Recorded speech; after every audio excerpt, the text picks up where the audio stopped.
পূব গোৱালপাৰা সমষ্টিৰ AIDFৰ বিশাল নিৰ্বাচনী গণসমাৱেশ।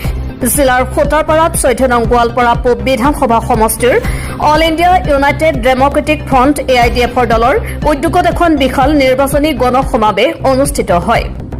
উক্ত সমাৱেশ আহ্বান আৰু সভাপতিত্ব কৰে দলীয় নেতা তথা সাম্ভাব্য প্ৰাৰ্থী আব্দুল কালাম হুছেইনে। উল্লেখযোগ্য যে অহা 2026 চনৰ বিধানসভা নিৰ্বাচনত 14 নং পূব গোৱালপাৰা সমষ্টিৰ পৰা AIDFৰ দলৰ প্ৰাৰ্থিত্ব প্ৰত্যাশী হিচাপে আবুল কালাম হুছেইনৰ নাম চৰ্চিত হৈ আছে। সমষ্টিৰ বিভিন্ন প্ৰান্তৰ পৰা অহা হাজাৰ হাজাৰ ভোটাৰ ৰাইজৰ উপস্থিতিত সভাস্থলী জনসমুদ্ৰলৈ ৰূপান্তৰিত হয়। উপস্থিত ৰাইজৰ বিপুল সঁহাৰিত উৎফুল্লিত হৈ আবুল কালাম হুছেইনে ভাষণত কয় যে দলীয় টিকট নিশ্চিত হোৱাৰ লগতে নিৰ্বাচনত জয়ীও নিশ্চিত হ'ব তেওঁ। সভাত স্থানীয় দলীয় কৰ্মী সমৰ্থকৰ লগতে বিভিন্ন অঞ্চলৰ বিশিষ্ট ব্যক্তি উপস্থিত থাকে।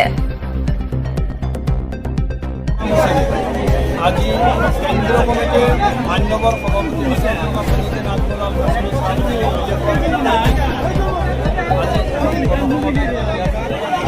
অনুষ্ঠিত কৰিছিলোঁ। আচলতে মূল উদ্দেশ্য হৈছে গণসমাৱেশটোৰ আমাৰ টিকট পদ্ধতি প্ৰতিজনকে এই ধৰণে এটা সভা আৰু এই সভাৰ পৰ্যবেক্ষণ হ'ব যে কোনজন প্ৰাৰ্থীৰ ক্ষেত্ৰত কিমান কংগ্ৰেছ ৰাজ্যিক দল আদিৰ পৰা আমাৰ মূল ব্যক্তিসকলে যোগদান কৰিছে আৰু তেখেতসকলৰ লগত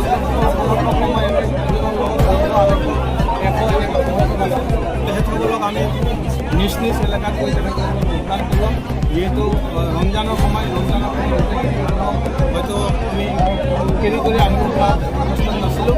গতিকে মই ভাবোঁ আজি যিটো আমাৰ সভা এই সভাখনে যথেষ্ট গুৰুত্ব লাভ কৰিছে। অহা 2026 বিধানসভা নিৰ্বাচিত হৈছে আৰু আজি মানে আমাৰ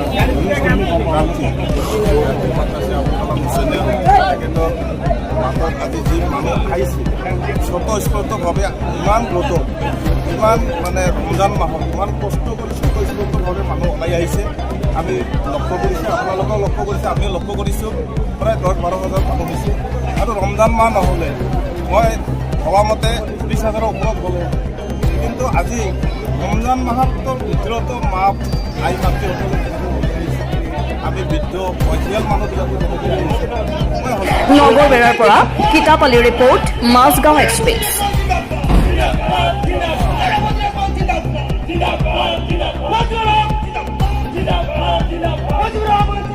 আপনাদেৰ